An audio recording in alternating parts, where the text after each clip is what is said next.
Tonight we board a night train bound for the Canadian Rockies, the year 1920. Steam sighs against iron wheels, lanterns blink like tired eyes, and your breath clouds in the chill air of Calgary Station. You pull your coat tighter, clutching a paper ticket that already feels like a relic from another lifetime. The conductor calls something muffled through the steam, and suddenly you realize, this isn't just a train ride. It's a slow slip through time itself, a ribbon of steel that threads through wilderness, ghosts, and history. You probably won't survive this. Well, not the 1920 version of survive, anyway. No Wi-Fi, no lattes, and the nearest hospital a day's ride behind you. So, before you get comfortable, take a moment to like the video and subscribe, but only if you genuinely enjoy what I do here. Now, dim the lights, and let's ease into tonight's journey together. You step aboard. The air inside the carriage smells faintly of coal dust and wool. Upholstered seats of deep green velvet glow under brass lamps. A porter nods you toward your compartment, his uniform crisp despite the hour. Outside the window, the platform glistens in lamplight. An old man sells newspapers that read "Prosperity returns to the West." You're not so sure. His hands shake as he makes change. The train gives a long, throaty whistle. With a gentle jerk, it begins to move, and your stomach flutters the way it does at the start of something irreversible. Through the glass, the last of Calgary slips by, a scatter of gas lamps, a horse cart, a woman hurrying with her shawl pulled up against the wind. Then, only black prairie stretches ahead, moonlight faint as breath. The rhythm comes quickly, the soft clack of wheels, the metallic heartbeat that steadies your thoughts. Across the aisle, a man in a Homburg hat unfolds a copy of the Globe. You catch a headline about post-war reconstruction, Europe piecing itself together, while here in Canada, optimism hums like static. A century later, historians still argue whether that optimism was misplaced, given how fragile the 1920s economy turned out to be. But for now, you're part of it, a traveler with a one-way ticket into the mountains, chasing promises and scenery. The carriage rocks gently. You glance down the corridor, wood paneling gleams with reflected lamplight, each compartment door closed like a secret. Somewhere toward the rear, a phonograph sputters out a faint tune, something jazzy and defiant, imported from New Orleans. It feels oddly modern, a heartbeat of rebellion pulsing through Edwardian restraint. Outside, the prairies stretch forever. The windows are like portals, each revealing a fleeting world, a frozen pond, a line of poplars, a distant light that might be a farmhouse or a ghost. The conductor passes, checking tickets with a pocket lantern. "Through sleeper to Vancouver," he mutters, and stamps yours with a satisfying clack. He smells faintly of pipe smoke and peppermint. In 1920, this journey from Calgary to Vancouver was more than travel. It was engineering bravado. The Canadian Pacific Railway had carved through impossible terrain to connect the prairies to the Pacific, a feat so daring that one British journalist called it an act of madness executed with precision. The line had opened up the interior of Canada, but it also demanded lives.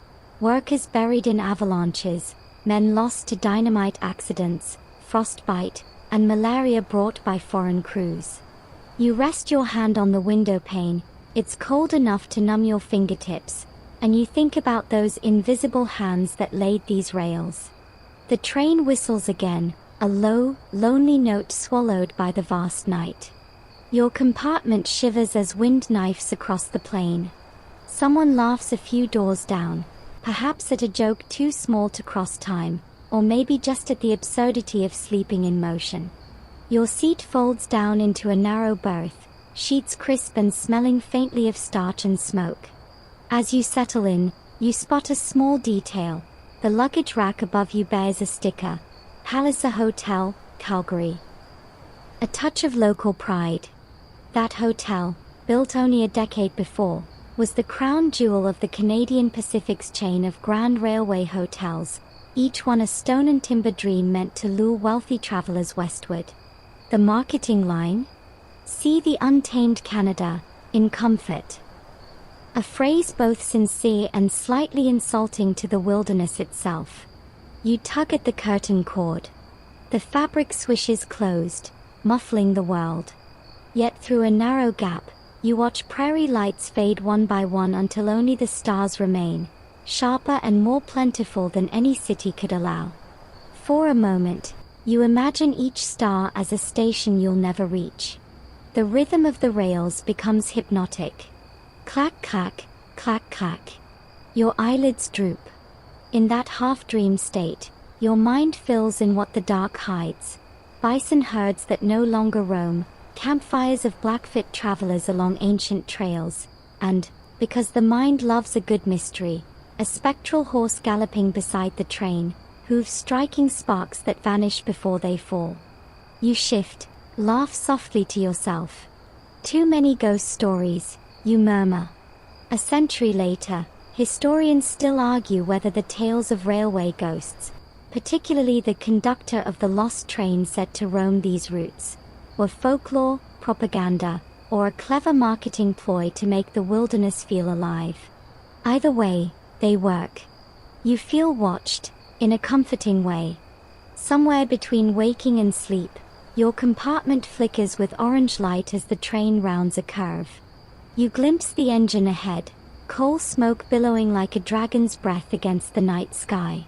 Behind you, the last car swings slightly, the red tail lantern glowing like a heart in the darkness.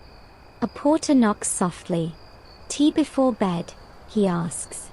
You nod, and soon a silver tray clinks onto your fold-down table, a porcelain cup, a slice of lemon, and a biscuit that tastes faintly of molasses and nostalgia.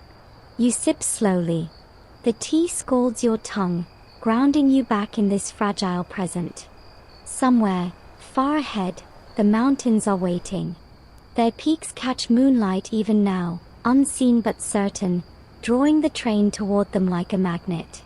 You stretch, set the cup down, and listen. Beneath the rhythm of the rails, there's another sound, a distant creak, perhaps of wood adjusting to cold. Or maybe the past, settling in beside you, content to share the ride. Outside, the land slips by unseen. Prairie gives way to the hint of foothills. You sense it more than see it.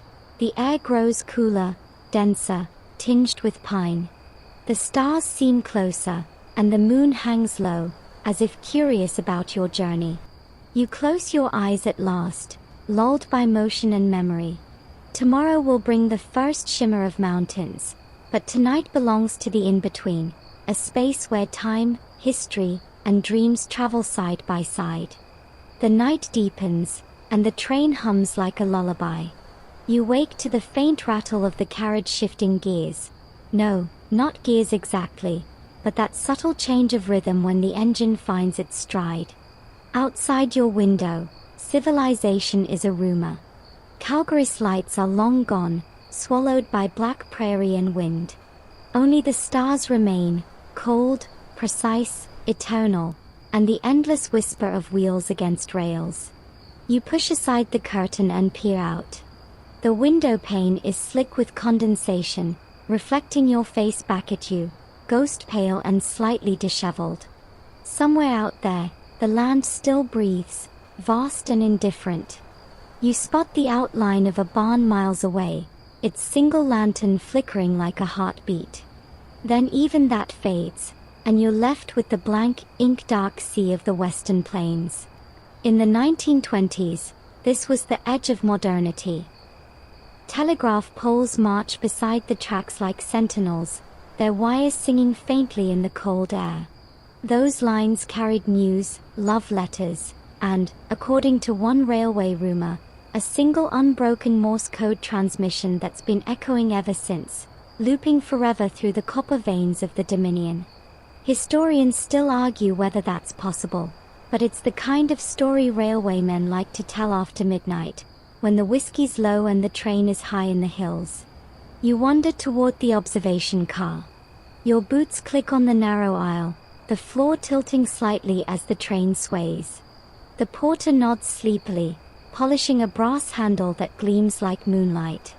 "Mind your step," he murmurs, and you wonder how many times he's said those same words to people now long gone: explorers, soldiers, honeymooners, dreamers. The floorboards creak under your weight. They've absorbed a century of footsteps and secrets. Inside the observation car, the air smells of tobacco and dusted velvet. The back wall curves into a wide window, an enormous dark mirror reflecting both you and the night. Two men in wool coats play chess under a green lamp, their faces pale as wax. One looks up briefly. "Rough country ahead," he says, then returns to his pawns. You nod, unsure whether he means the landscape or something less geographic. The train groans as it climbs a shallow grade. Outside, the horizon trembles with dawn light, barely a thread of silver. You take a seat, letting your eyes adjust. The prairies roll outward in slow waves, frost catching on the tall grass. A herd of cattle stands motionless near a frozen creek, their breath steaming like ghosts. Somewhere in that chill air, you can almost hear the clank of a farmer's gate, the distant bark of a dog, tiny human sounds swallowed by immensity. It's easy to forget, now, how new all of this once was. The Transcontinental Railway wasn't even half a century old in 1920. The Canadian Pacific had raced to finish it by 1885, hammering the last spike at Creagalashi with champagne and patriotic speeches. But behind that triumph were thousands of Chinese laborers paid barely $1 a day, carving tunnels through rock with little more than pickaxes and faith. Over 600 died, maybe more. Historians still argue about the exact number, because death records for immigrant workers were rarely kept with care. You stare into the prairie and think, every mile of this line is written in invisible names. The carriage jolts. You grip the seat. The movement reminds you that travel, even now, isn't safe. A single misplaced bolt, a shift in the frost, and the romance of the rails could become tragedy. But you shake it off. It's too early for grim thoughts. Instead, you focus on the growing light, pink now, stretched thin across the horizon like watercolor. The train's whistle sounds again, long and low. The note echoes across the plains, startling a flock of crows into flight. They scatter like soot against the dawn. The sight is oddly comforting. It means life persists, even here in this wilderness of ice and shadow. You make your way to the corridor, where the scent of coffee lures you toward the dining car. Inside, brass fixtures gleam under morning sunlight. A few passengers murmur over their breakfasts, a young couple whispering over toast, a priest reading his Bible between sips of tea, and an older woman knitting with a focus that borders on sacred. She glances up as you pass. "First time west?" she asks. You nod. "Keep your eyes open, dear. The mountains change people." She smiles, and for a second you swear her eyes hold the reflection of snow peaks, though none are visible yet. Then she looks down again, her needles clicking softly, like a second clock measuring only patience. You sit near the window, where the sun finally crests the horizon. The sky explodes into color, gold bleeding into rose, then into the cold, perfect blue of morning. It's breathtaking enough to make you forget the bitterness of the coffee, which tastes faintly of coal smoke and courage.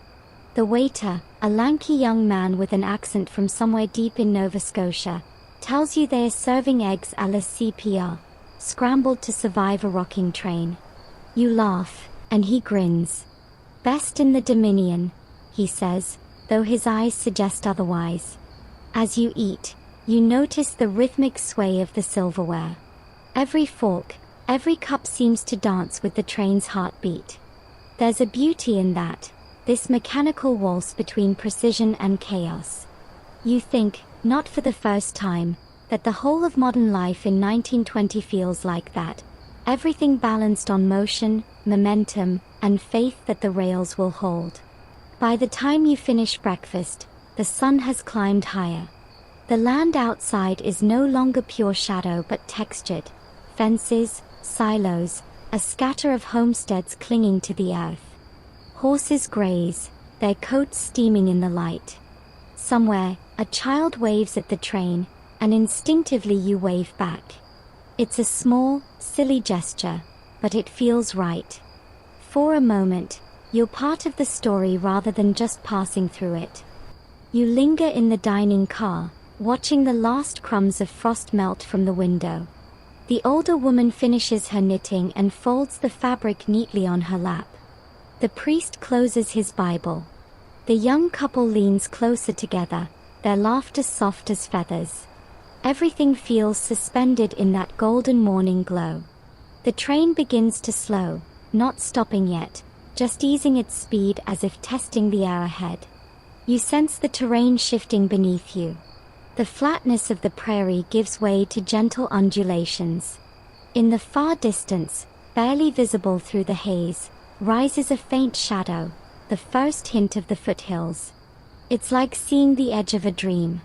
You press your palm against the glass, tracing that faint outline. The engine bellows, smoke trailing behind like a banner. There's a hum of excitement through the car. Passengers lean forward, sensing change before seeing it. Outside, the land glitters with frost and promise. Somewhere behind you, the chess player mutters, "Now it begins." You're not sure if he means the climb, the adventure, or something deeper. You sip the last of your coffee, grimace at the dregs, and smile anyway. The train surges forward, its rhythm steady, unstoppable. Civilization shrinks behind you with every mile, and the wild country ahead calls like a half-remembered song. The scent of breakfast lingers, a mix of coffee, tobacco, and the faint sweetness of orange marmalade, as you wander toward the dining car again later that morning. The sun has climbed higher, turning the frost outside into a glittering sea of melted glass. The prairie horizon ripples with heat haze, though the air inside the train still holds a chill. Somewhere ahead, a whistle sounds, 3 short bursts that vibrate through the floorboards. The rhythm of the journey changes. You pass through a narrow corridor where voices murmur behind compartment doors, a businessman dictating notes to his stenographer, a mother trying to hush her restless child, someone humming off-key. The sound blends with the mechanical lullaby of the train until it feels like part of the music. Then, light, chatter, and the soft clink of silver. The dining car is alive. Sunlight slants through lace curtains, scattering gold dust across polished tables. A small vase of carnations trembles with each turn of the wheels. You take a seat near the back, close enough to watch without being watched. The waiter, same Nova Scotian fellow, sleeves rolled high, slides you a menu printed on thick cardstock. Canadian Pacific Dining Service, autumn selections. You could order trout, ham, or a thing called railway pudding, which sounds like something that might sue you for defamation. You order tea instead. Across from you, a trio of passengers speaks in hushed tones. The first, a man with the square shoulders of a military officer, gestures with a fork as he talks about post-war markets and the price of wheat. If Ottawa doesn't intervene, he says, the farmers will revolt before winter. His companion, a woman in an elegant hat, simply raises an eyebrow. The third person, younger and quieter, scribbles notes in a small leather-bound book. Reporters, you think, or maybe just people who enjoy sounding important. Then, from 2 tables down, a laugh rises above the low murmur. It's melodic, confident, the sort of laugh that knows it's being heard. You glance over and see her, a woman in a cloche hat and opera gloves, her pearls gleaming against a navy traveling coat. She's speaking with a man whose mustache seems to be carrying most of his personality. Her voice carries, smooth as honey, "Oh darling, if the Rockies can't kill my boredom, I'll have to throw myself into a glacier. A few passengers chuckle politely. You nearly choke on your tea. There's something irresistible about her, the self-awareness of someone performing for an invisible audience. She catches you watching and smiles as if you've been invited into her private joke. You nod, flustered, and immediately pretend to study your teacup. A jazz tune drifts from a gramophone in the corner, faint under the hum of conversation. It's whispering, one of those hits that makes the older crowd frown and the younger crowd tap their shoes. The Nova Scotian waiter hums along as he refills cups. New York sound, he says proudly, though you suspect he's never been east of Halifax. This, you realize, is the strange duality of 1920. A world caught between the old and the new, starch collars beside bobbed hair, telegrams beside telephones, empire beside independence. Historians still argue whether this tension, the tug between progress and nostalgia, defined the decade more than its jazz or its gin. You sip your tea and decide it's all the same melody. The officer finishes his toast and stands, adjusting his cuffs. As he passes your table, he mutters to no one in particular, "We're all chasing ghosts of empires." You file that line away. Later, you'll repeat it to yourself and pretend you thought of it first. The woman in opera gloves rises next. She moves like she's stepping out of a silent film, each gesture exaggerated yet graceful. When she walks past, a hint of perfume, jasmine and something metallic, like rain on steel, lingers in the air. Her gloved hand brushes the back of your chair. "Careful, darling," she says with a conspiratorial smile. "The Rockies are beautiful liars." And then she's gone, trailing curiosity in her wake. You sit there for a long moment, trying to decide whether you've just been warned, flirted with, or cursed. Possibly all three. When you finally leave the dining car, the corridor feels quieter. Outside the windows, the prairies are shifting again, rising, folding gently into the first long ridges of the foothills. The sky, once endless and flat, now seems to bend toward you. You can smell pine. It's faint but unmistakable, sharp and green as memory. The train sways through a shallow curve. A few passengers have gathered in the observation car again, watching the land change shape. You join them, standing near the window where the glass vibrates softly under your palm. "Foothills," someone murmurs. "We'll be in the passes by dawn." You can already feel the difference. The wind sounds different too, less lonely, more alive. You close your eyes, let the sound fill you. Somewhere deep beneath the noise of the train, the earth hums. There's an odd detail about these foothills, one the guides never mention. Geologists found marine fossils embedded high in the rock, shells, coral, even fragments of ancient fish. Proof that this towering land was once the floor of a prehistoric sea. That fact unsettled people in 1920. The idea that your mountains once slept underwater feels like a cosmic prank. God flooded Canada twice, one preacher reportedly said, once in the Bible, once in the rocks. The train slows for a small flag stop, no station, just a lone platform and a shack painted sepia red. A farmer stands waiting with 2 milk cans and a crate of eggs. He nods to the conductor, lifts the crate aboard, and steps back as the whistle blows again. For a heartbeat, you and he lock eyes through the glass, his world fixed, yours in motion. Then he's gone, a figure swallowed by the dust. You return to your compartment, find a folded note on your seat. The handwriting is neat, deliberate. If you're headed west, stay awake tonight.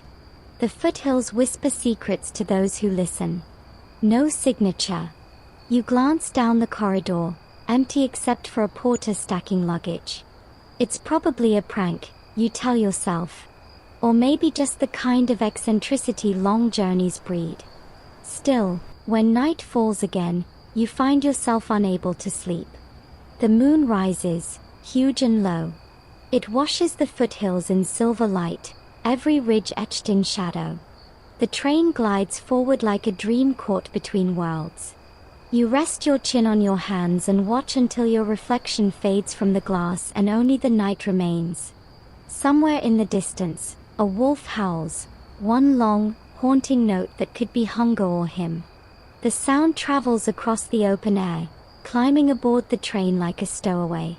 For a second, you swear you can feel it breathing beside you.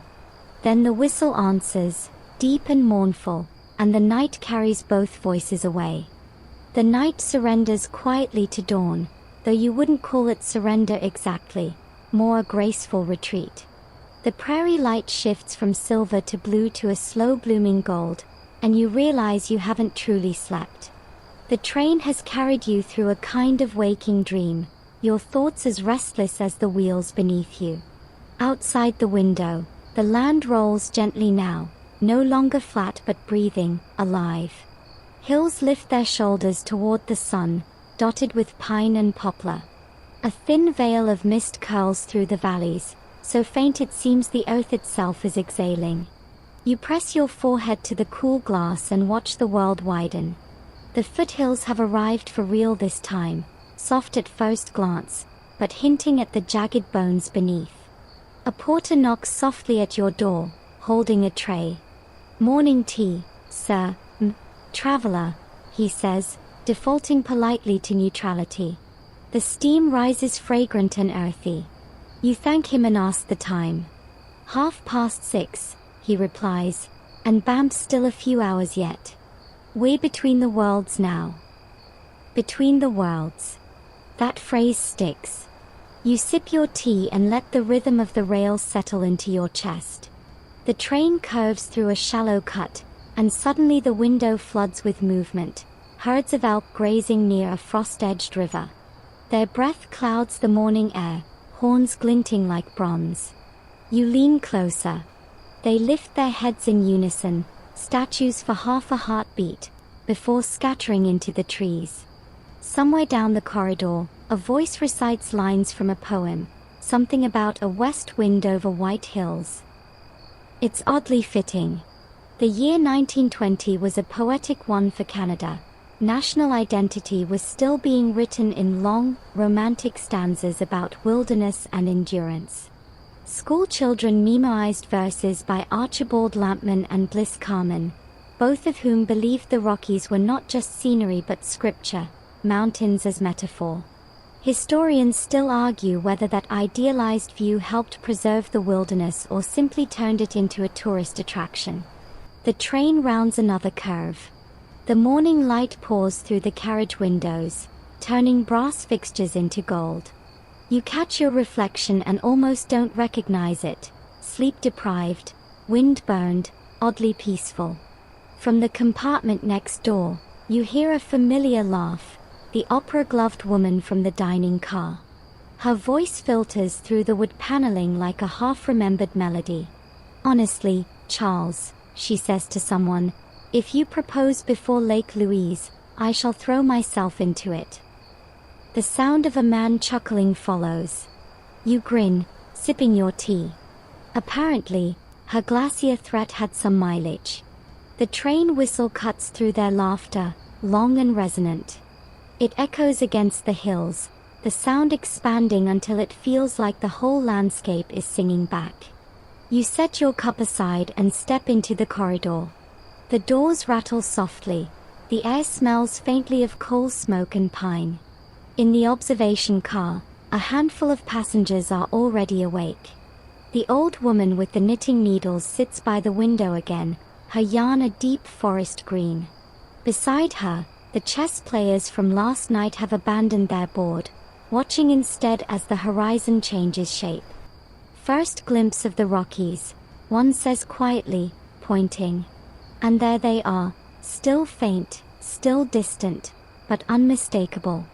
Peaks rise in the far distance, their snowy crowns catching the first light of day. You feel your chest tighten. It's one thing to imagine mountains. It's another to see them breathing on the horizon like sleeping gods. "First time?" the Nova Scotian waiter asks, appearing beside you with a towel slung over his shoulder. You nod, still staring. "They'll ruin every hill you see after," he says with a grin. Everything smaller starts to look like a disappointment. He's right, of course. Even at this distance, the Rockies seem to rewrite proportion itself. You can't look away. The train begins its slow climb, the engine working harder now. You can feel it, a deeper, more deliberate pulse underfoot. The sound changes too, less rhythm, more effort, a reminder that progress always demands struggle. Coal smoke drifts past the windows, curling into the pale blue sky. The conductor strolls through, adjusting his cap. Tracks clear ahead, he tells no one in particular. Crow's nest to Golden without a hitch, knock on wood. He raps the wall lightly, then winks. And pray to the brake gods just in case. You chuckle. Later, you'll learn that wasn't entirely a joke. Early mountain trains sometimes ran away on downhill grades. Brakemen had to leap between cars to twist iron wheels by hand. One slip, and they'd vanish beneath the train. Some called them ghost riders.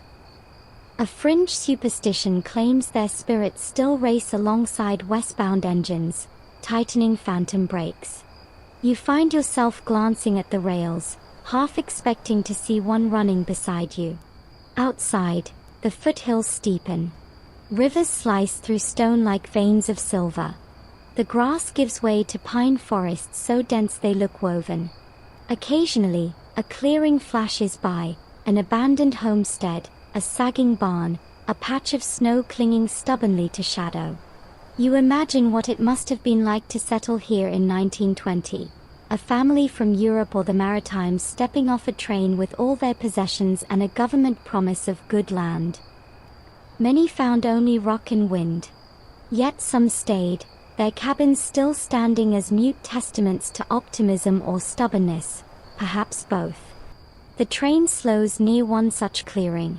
A wooden cross stands beside the tracks, weathered and unmarked. Someone whispers, "That's the site of the 1910 avalanche, killed half a work crew." The car falls silent. You picture the snow, the sudden silence after the roar. Historians still argue whether the avalanche was triggered by faulty blasting or pure bad luck, but the result was the same: lives buried, rails bent, nature reminding everyone who really ruled here. The silence lasts until the porter clears his throat and says, almost cheerfully, "Coffee's fresh." The spell breaks. Life resumes. By late morning, the train snakes along a river valley glittering in sunlight. You open your window just a crack, enough to let in the smell of cold water and pine resin. The air tastes alive. Every breath feels like you're drinking light. You glance down and spot a man fly fishing from the bank. Tiny, serene, absurdly brave given the speed of the current. His line arcs through the air, flashing like silk. The scene feels cinematic, like something that should fade to sepia and cue a nostalgic violin. As the train rounds another bend, you see your first real mountain up close. It's not the tallest, not the most famous, just a jagged colossus of granite rising straight out of the earth. Snow streaks its ridges. Clouds snag on its summit.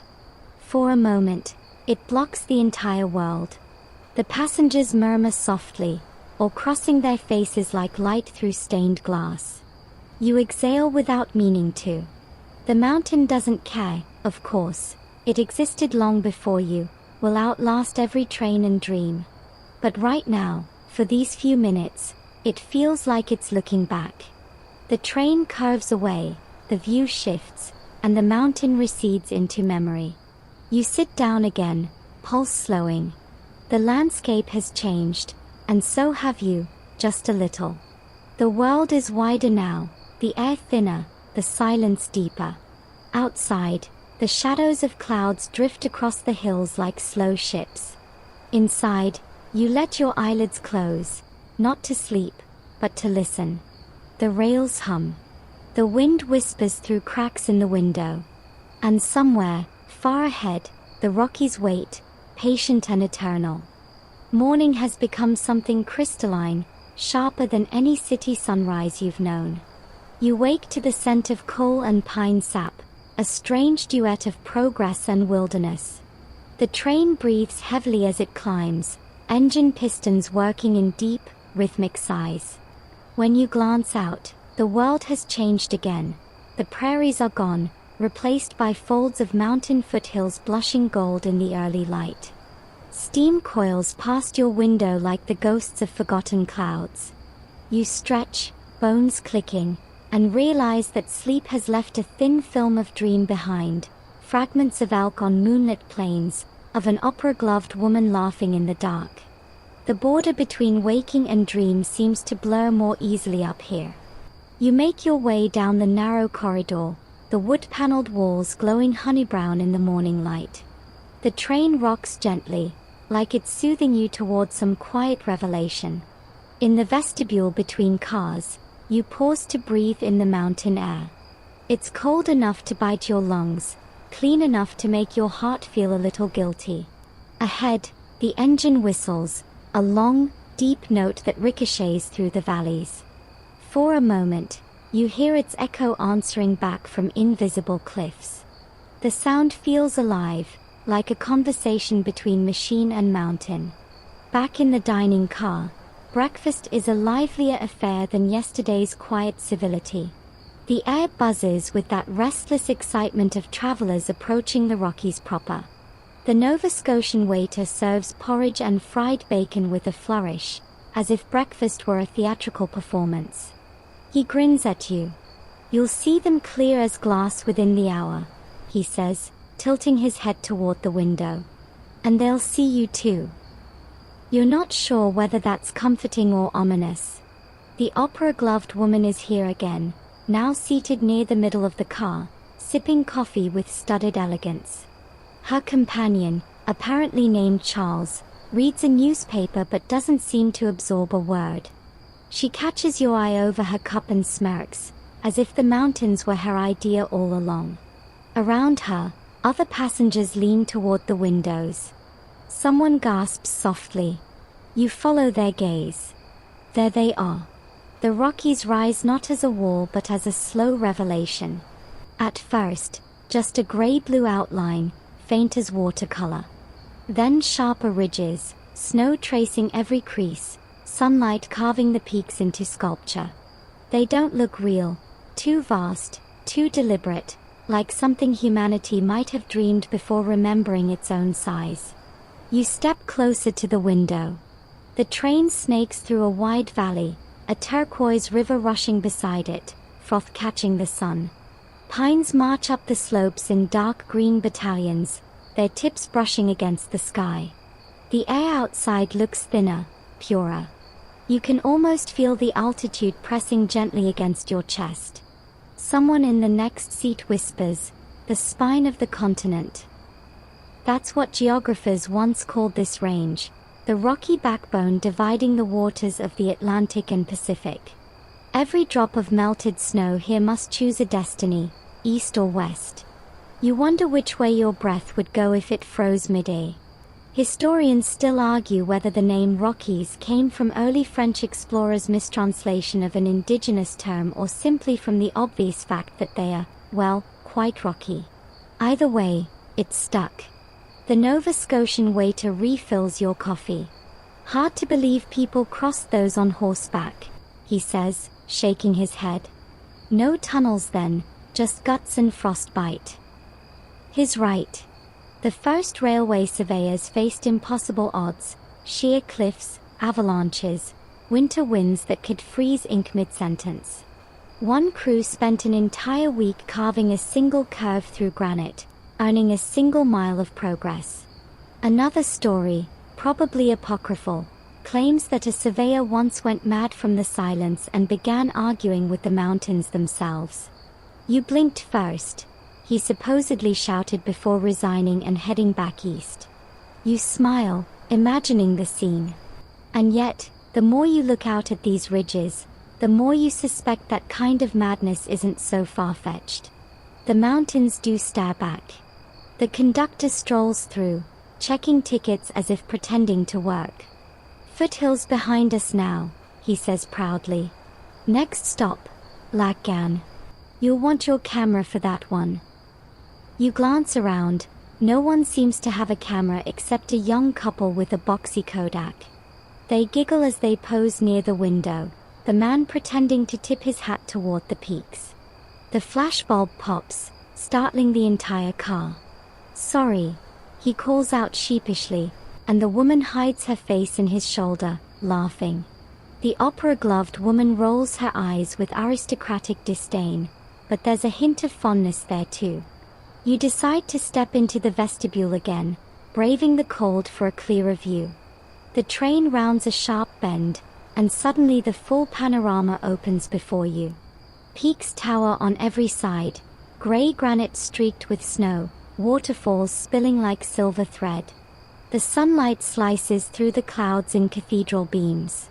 You grip the railing, breathless. And then, just as the oar threatens to tip into reverence, the train plunges into a tunnel. Darkness swallows everything. Your ears pop, your heart skips. The sound changes from open wind to enclosed thunder. The tunnel feels endless, the blackness so complete you can taste it. The smell of soot thickens. You close your eyes, but it makes no difference. After what feels like a century, a rectangle of light blooms ahead. The engine bursts out of the mountain's far side, smoke trailing like victory ribbons. The world reappears, brighter, wider, cleaner. The passengers cheer softly, as if they've survived something monumental. You join in without thinking. The track begins a long ascent. You pass tree lines where pines give way to snow-brushed firs, then to alpine scrub, then to bare rock gleaming like bone. Somewhere along this climb, the river below fades into a thread of light. You realize how high you've come when your ears buzz again. A porter passes with a basket of postcards. "Special for the mountain travelers," he says, offering you one. The image shows a hand-painted view of Lake Louise, all turquoise water and perfect symmetry. "Ain't that something?" he adds. "They say it's fed by glacier older than history itself." He's right. Scientists in 1920 had just begun studying glacial cores, arguing over whether their layers could record ancient climates. Historians still debate which expedition first recognized their age accurately, but the consensus even then was humbling. Some of that ice had been frozen for thousands of years before any railway dream. You slip the postcard into your pocket. A keepsake, maybe, or a promise to write someone who no longer exists. By noon, the air feels sharper, laced with cold that seeps through the windows. You wrap your scarf tighter and watch as the train curls along the edge of a mountain lake. Its surface mirrors the sky so perfectly that for a second you lose track of which way is up. Behind you, someone hums that same jazz tune from before, whispering. The melody drifts like smoke through the carriage. You smile at the absurdity of jazz following you into the wilderness, as though modernity refuses to stay behind. The opera-gloved woman passes, pausing at your seat. "They," she says, gesturing toward the mountains. "I told you they lie. They make you believe you're small, but really, they're the ones trapped in place." She walks on before you can respond, her perfume trailing through the cold air. You look back out at the peaks, ancient, immense, unmovable, and think, perhaps she's right. Still, you wouldn't trade this illusion for anything. The slow climb, the thin air, the way sunlight fractures into gold dust on the glass, it all feels like part of a story you're only beginning to understand. The train begins to twist through the mountains like a silver thread pulled taut across stone. The engine's groan deepens, echoing through the canyons. You can feel the climb now, the slow, stubborn ascent as the land narrows around you. Trees huddle close to the tracks, their branches brushing the cars with a dry whisper. When you open the window just a little, pine air rushes in, sharp and resinous, carrying the scent of something older than civilization. The world outside looks impossibly steep. You lean out, half expecting to see the tracks end in the clouds. Far below, a river winds through the gorge like spilled mercury. Sunlight strikes the surface, blinding and beautiful. Every few minutes the train disappears into tunnels carved straight through the rock. Inside them, sound becomes physical. It presses against your chest, fills your ears until you feel part of the engine itself. You step into the vestibule between cars again, drawn by the mixture of danger and wonder. Sparks fly where iron grinds against iron, tiny meteors vanishing before they land. The walls of the tunnels flash past inches from your face, slick with condensation. When the train bursts back into daylight, the shock of brightness feels almost holy. Beside you, the Nova Scotian waiter leans on the railing, a cigarette dangling from his fingers. Some say the Rockies hum to themselves, he murmurs. The tunnels just let you hear it clearer. You can't tell if he's joking, but he smiles as though he's offered you a secret. Inside, the carriage vibrates like a living creature. Passengers cling to their teacups while the train lurches through a series of tight curves. One child shrieks in delight as the landscape tilts, a lake flashing into view, then gone, replaced by cliffs streaked with snowmelt. Someone calls out, "Kicking horse pass," and everyone crowds toward the windows. The view is dizzying. The track clings to a sheer slope, the drop so deep it seems to fall forever. Down there, a thin thread of water tumbles in a continuous white roar. You can feel the tremor of it through the soles of your shoes. A man near you mutters, "Blasted fools, building a railway through God's own trap." He's not entirely wrong. The Kicking Horse Pass was one of the most treacherous sections of the Canadian Pacific Railway. Early engineers misjudged the gradient, forcing trains to descend slopes so steep they occasionally ran away, brake screaming. It wasn't until 1909 that spiral tunnels were carved through the mountains to ease the grade, ingenious loops that let the train cross over itself like a snake swallowing its tail. You strain your neck and spot one of those loops, a perfect arc vanishing into stone, the track reappearing far below moments later. The design feels like madness made elegant. Historians still argue whether those spiral tunnels were more art or necessity. Some call them monuments to human persistence. Others see them as proof of human arrogance, nature's challenge answered with dynamite. You decide they are both right. The conductor passes through, adjusting his cap.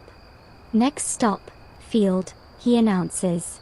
"Stretch your legs if you like, but don't wander off. Avalanches don't keep schedules."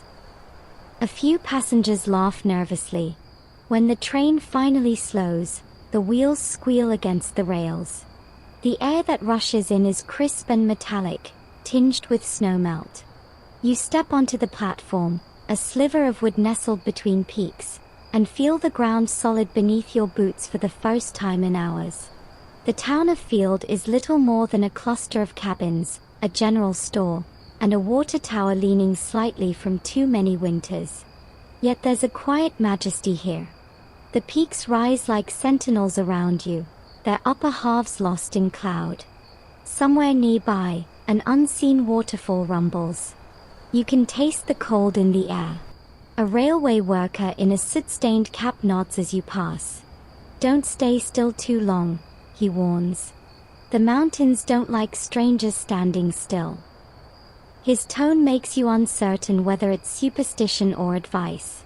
You wander toward the edge of the platform where a small plaque gleams in the sun, in memory of the men lost to the snow, 1899. No names, just a date and an apology carved in brass. You rest your fingers on the metal. It's colder than you expect. Behind you, the train exhales steam, eager to move again. Passengers shuffle back aboard. The opera-gloved woman stands a little apart, her face turned toward the peaks. "Imagine," she says softly when you draw near, "all this rock, waiting for centuries, and then one day a train decides to pass through it. I can't decide if it's bravery or blasphemy. You smile. Maybe both. She glances at you, her eyes reflecting the snowlight. Everything worth doing is. The whistle blows before you can answer. She steps aboard first, and you follow, both of you swallowed by steam. The train begins to move again, slower now as it tackles the steep grade ahead. The sound deepens, a mechanical heartbeat echoing through the mountains. You feel each vibration in your bones. The sun drifts behind clouds, and a fine dusting of snow begins to fall, tiny, glittering flakes that melt instantly on the glass. Inside, passengers murmur in awe as the view shifts from forest to cliff to tunnel again. Each new tunnel feels longer, darker, the air colder. Somewhere ahead, you hear the metallic clang of the engine coupler, a reminder that every connection matters here. In one of the darker tunnels, a flicker catches your eye, light, maybe, or reflection. But for an instant you swear you see a figure outside the window. A man in old-fashioned overalls, swinging a pickaxe into rock. The image vanishes when the train bursts into daylight again. You blink, unsure. Maybe just a trick of the light. Or maybe not. A few seats away, the old woman with the knitting looks up from her yarn. You saw them, didn't you? She asks quietly. Who? The ones who never left the tunnels. She smiles faintly, not unkindly. You get used to them after a while. You want to laugh, but the words linger longer than they should. The train winds higher still. The sky narrows to a strip between peaks. You pass frozen waterfalls, their icicles glinting like organ pipes. Occasionally, a raven swoops alongside the carriage, keeping pace for a moment before veering off into the void. And then, one final tunnel, longer than the rest. The air grows damp and cold. The sound becomes a rolling thunder. When the train bursts out at last, the world has changed again. Pine forests have thinned to reveal a broad plateau of stone and snow. The light here is pale, otherworldly. It feels like the roof of the continent. The conductor walks past, smiling. You're in Yoho now, he says. On the other side of the pass. You nod, breathless. The word itself, Yoho, is derived from a Cree expression of awe, a shout of wonder at the sight of beauty so vast it defies language. The mountains seem to approve of the choice. You lean against the window and watch as the world slides by in endless curves of snow and rock. The journey has slowed, but inside, your pulse keeps climbing. The train sighs to a halt at a siding that barely counts as a station. Just a wooden sign that reads Columbia Icefield Stop, and a platform dusted with frost. You're told you have 15 minutes to stretch your legs before the crew checks the brakes. 15 minutes to stand at the edge of forever. When you step down, the air slaps your lungs with cold so pure it almost hurts. Your boots crunch over gravel rimed in silver ice. The mountains around you rise like cathedrals built before the idea of worship existed, their faces streaked with snow and shadow. The glacier looms nearby, a river of ancient blue ice frozen mid-motion, creeping silently down the valley as if time itself has slowed to match it.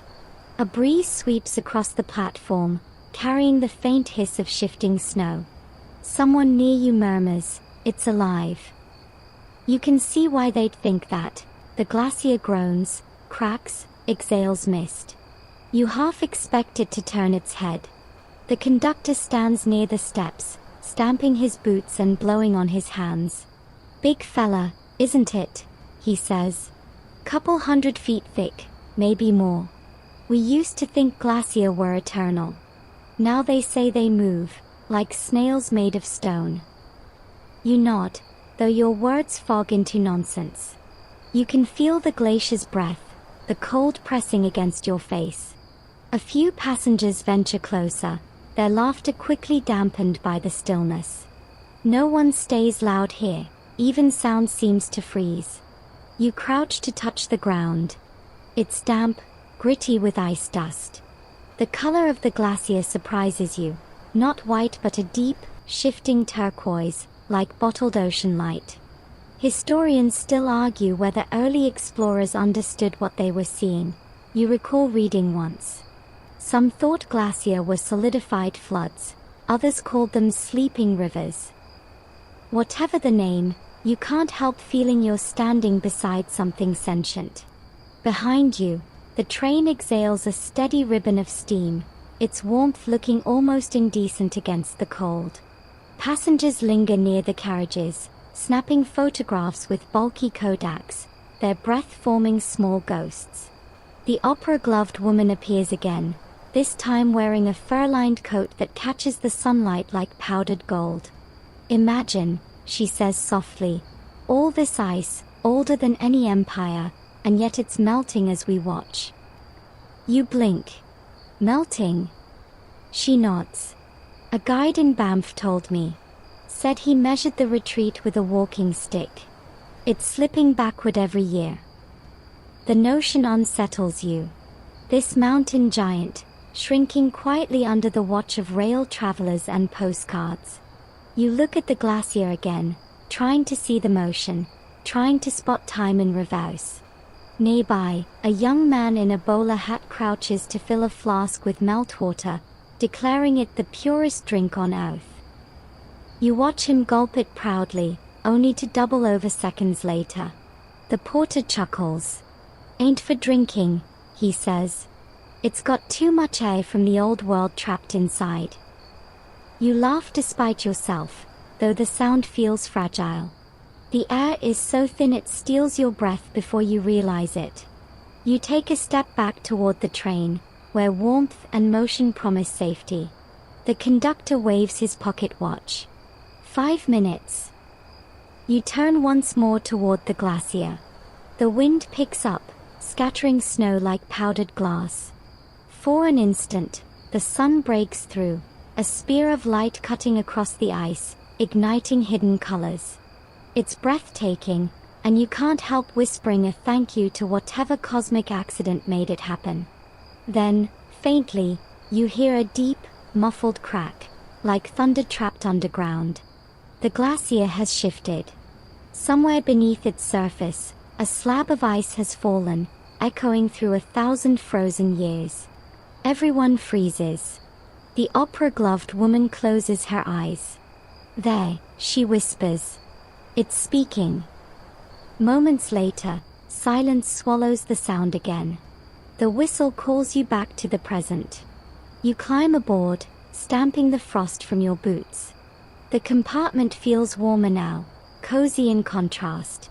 Someone's brought coffee from the dining car, and the scent fills the air like salvation. You cradle a cup between your palms, watching frost creep across the window as the train begins to move. Outside, the glacier recedes, slipping behind ridges and clouds until it's just memory. You can't shake the feeling that you've left something sacred behind, or perhaps it's taken something from you. As the wheels clatter into rhythm, conversation resumes. A man across from you, a geologist from Winnipeg, judging by his accent and notebook, leans forward. Did you know, he begins, they once found fossilized ferns beneath a glacier in Alaska? Means the world used to be tropical, even here. Imagine palm trees where that ice sits now. You raise an eyebrow. You're telling me the Rockies were once a jungle. He shrugs. Maybe. Historians and scientists still argue about how quickly the Earth cooled. Some think it happened in waves, like breath. Warm, then cold, then warm again. The opera-gloved woman tilts her head. So perhaps the glacier isn't dying, it's just breathing out. The geologist smiles at that, jotting something in his notes. Outside, snow begins to fall in earnest. The flakes are large, deliberate, the kind that makes silence heavier. The train winds along a narrow ledge, the valley dropping away into mist below. Occasionally, you catch glimpses of waterfalls frozen mid-cascade, their surfaces like carved glass. The rhythm of the train lulls the car into quiet. You sip your coffee, watching snow trace faint lines across the glass. The world out there seems endless and ancient, but inside, everything feels small and human. Breath, warmth, the creak of wood. The conductor passes again, wiping condensation from the door's window. Next stop, he says, just a viewpoint. 10 minutes, tops. After that, we'll make for the summit before dark. You nod, though you're already half drifting in thought. The glacier's color still flickers behind your eyelids. You imagine being trapped inside it, suspended for centuries, watching empires rise and fall through blue crystal walls. The thought should be terrifying, but instead it feels calm. Eternal in a way you never could be. Someone chuckles nearby. The young man with the flask has recovered enough to joke. Guess I've got prehistoric bacteria now. If I evolve gills, you'll know why. You laugh too, the sound echoing softly through the car. 3 jokes per 1,000 words, someone up there is keeping score. As the afternoon deepens, the train curves around a sheer wall of ice, so close you could touch it. The windows fog from breath and warmth. You trace a line on the glass with your fingertip, leaving a fleeting mark that the cold erases seconds later. You think about impermanence, about motion, about how even glaciers move if you give them time. The world outside glows in fading silver light. The peaks rise higher, the sky narrows, and you feel the climb resume. Somewhere ahead lies the summit, and beyond that, the long descent toward the western slope. You settle back, heart steady now, pulse synced with the steady rhythm of the rails. Night again. The world outside your window has vanished into a velvet darkness threaded with faint reflections of the carriage lights. The train sways gently, whispering over the rails like a lullaby that never quite resolves. You've eaten dinner, roast beef, mashed potatoes, and a pudding that claimed to be English, but tasted mostly of nostalgia. And now you sit in your compartment, the rhythmic hum of the wheels coaxing your thoughts loose. You hear footsteps in the corridor, slow and deliberate. A knock at your door. "Mind if I sit?" asks the voice of the man you noticed earlier, the one with the weather-beaten hat and eyes the color of tarnished silver. You shrug, gesture toward the opposite seat. He closes the door behind him, lowering himself with a groan that speaks of years lived outdoors. His coat smells faintly of smoke and iron. "Couldn't sleep," he says. "Trains do that to me. Too much moving, not enough arriving." You smile. Seems to be the point, though. He chuckles. "Ain't that the truth?" The train rounds a curve, the sound deepening like a heartbeat. The oil lamp overhead sways, throwing shadows that stretch and breathe along the wood paneling. You study him in the flickering light. He looks like the kind of man who's crossed more borders than he can count. Rough hands, eyes that miss nothing. "Used to be a prospector," he says, unprompted. "Gold, copper, fool's dreams. I chased 'em all. Came through these mountains first time in '03. Back then, this track wasn't even finished. Had to wait 3 days in the snow for the next train. Never did strike rich, but I saw more of the world than most folks ever do." You nod, settling in. His voice has that gravelly timbre that makes you listen harder. He leans back, eyes half closed. "Funny thing about these Rockies, they don't care if you find gold or die trying. They just watch. Always have." The train sways again, and you notice the flicker of passing light, the tunnel lamps sliding past like silent sentinels. The rhythm of their glow matches his pauses. "You ever hear about the mail that never arrived?" he asks suddenly. You shake your head. He smiles, a small, secret smile. "Happened right near here, before the war. A telegram train went missing. Whole car of messages, wedding announcements, business deals, maybe even declarations of love, all vanished somewhere between Golden and Glacier Station. They searched for weeks, found nothing but snowdrifts and tracks that ended mid-A. You raise an eyebrow. Ended mid-A. Yep. Rails looked fine, then gone. Like the mountains swallowed the rest.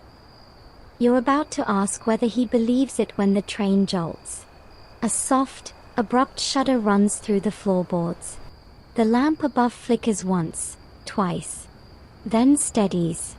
The man grins. See? Still hungry.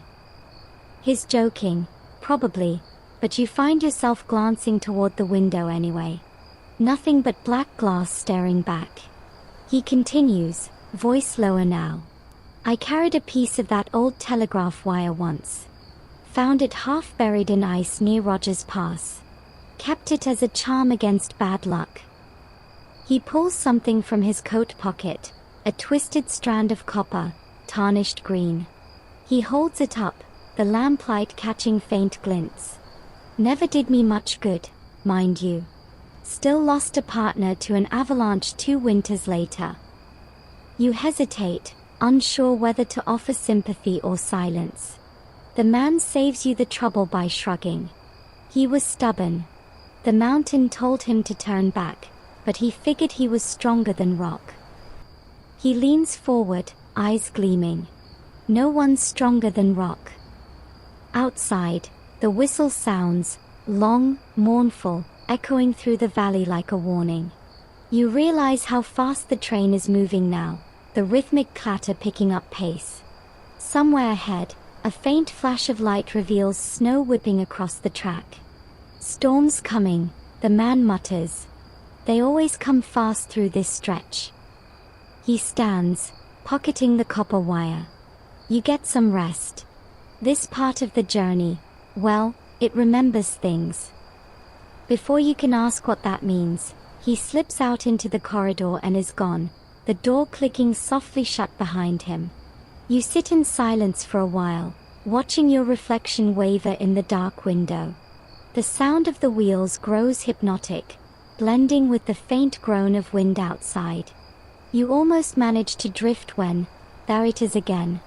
That metallic shudder, deeper this time, echoing up through the floor. The train slows slightly, then regains its rhythm. You decide to walk. The corridor feels narrower than usual, the lamps dim to a sleepy glow. Through the window, snow swirls like static against black glass. You pass the compartments of other passengers, some asleep, some whispering in half-dreams. One door stands ajar. Inside, the opera-gloved woman sits by her window, gazing into the night. You heard it too, she says without turning. Heard what? The mountains answer. Her tone is calm, almost tender. Every time the train passes this way, it stirs something old. The miners used to call it the echo debt. For every tunnel carved, a voice lost. For every blast of dynamite, a memory buried. You frown. You sound like you've been here before. I have.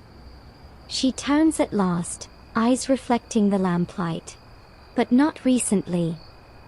Something in her voice makes you think she means a different kind of journey. You decide not to ask. The train pitches again, rounding a sharp curve. You grab the wall for balance, heart quickening. Through the window, a flash of light reveals the sheer drop just beyond the tracks, hundreds of feet of darkness below. You can't help whispering a prayer you don't remember learning. When the motion steadies again, you return to your compartment. The man is gone, his seat empty but for a faint smell of smoke. You half expect to find the piece of copper wire there, but it's not. Maybe that's for the best. You lie back, the hum of the engine filling the silence. The world outside roars quietly, the combined voice of wind, snow, and iron. You wonder how many stories these mountains have absorbed over the decades. Letters undelivered, miners vanished, hearts broken in the cold. Historians still argue whether the Rogers Pass avalanche of 1910, the deadliest in Canadian history, could have been prevented. 58 men died clearing the tracks, buried under 40 feet of snow. The company rebuilt, of course. They always rebuild. But some say the mountain remembers. The thought drifts with you into drowsiness. You imagine that missing telegram car, sealed in ice somewhere, its messages preserved forever. I'll be home by spring. Stop. Don't wait too long. Stop. Somewhere outside, a wolf howls, or maybe it's just the wind tunneling through stone. Either way, it fits. You close your eyes and let the rhythm of the train carry you forward. The last thing you think before sleep claims you is that the mountains aren't silent at all. They're just waiting for the right listener. You wake to a world turned white.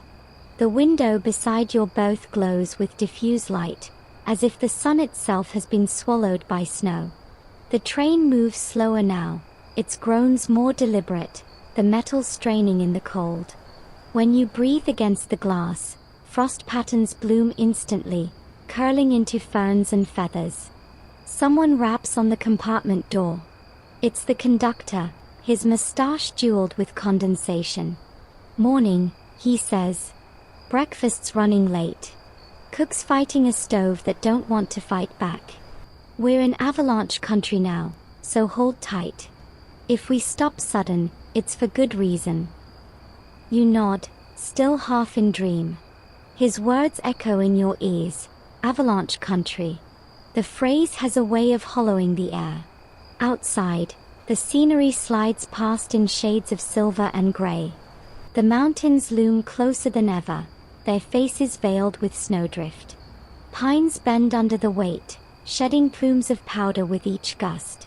The tracks cut a precarious path along the edge of a sheer drop. You can't see the bottom, only the swirling mist below. The dining car feels quieter than usual when you arrive. Passengers sit in subdued conversation, voices hushed as though the mountains might overhear. The opera-gloved woman sips tea with the precision of a ritual.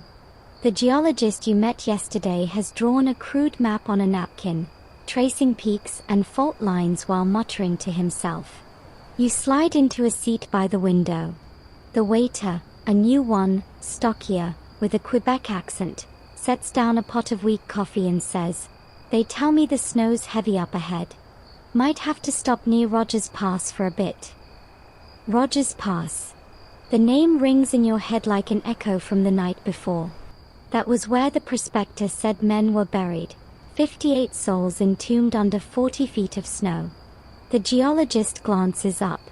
"You know the story, don't you?" he asks. "The 1910 avalanche? The deadliest in Canadian history." You nod faintly, letting him continue. They'd sent a crew to clear the line after a smaller slide. But as fate loves irony, another avalanche came down right on top of them. Historians still argue whether it was caused by their own blasting or just bad luck. Either way, it buried the plow, the men, and the track in seconds. He traces a line on his napkin, slashing it with his pencil. Nature's punctuation mark. You stare out the window at the falling snow, suddenly aware of how small the train feels. The waiter returns with toast and jam that tastes faintly of tin. You force yourself to eat, though every vibration of the train sounds like distant thunder.